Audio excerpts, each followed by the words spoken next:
Ayon kay House Speaker Martin Romualdez, dapat umatenda lang ng personal si Vice President Sara Duterte sa pagdinig ng Kamara ukol sa umano'y anomalya sa paggamit ng pondo ng Office of the Vice President ng Department of Education na dati niyang pinamunuan. Ayon kay Romualdez, dapat ay magpakita na si VP Sara lalo na bilang leader ng mga ahensya, siya lang ang tunay na nakakaalam kung saan napunta ang pondo. Makailang beses tumanggi si VP na magpakita sa mga hearing.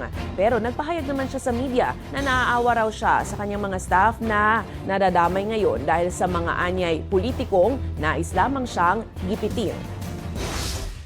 Okay, dapat na siya sumipot at mag-oath at magsalita at mag-explika kasi lahat ng mga opisyalis niya siya lang yata may alam kung ano nangyari dyan sa mga pondo kaya dapat siya na mag-explika.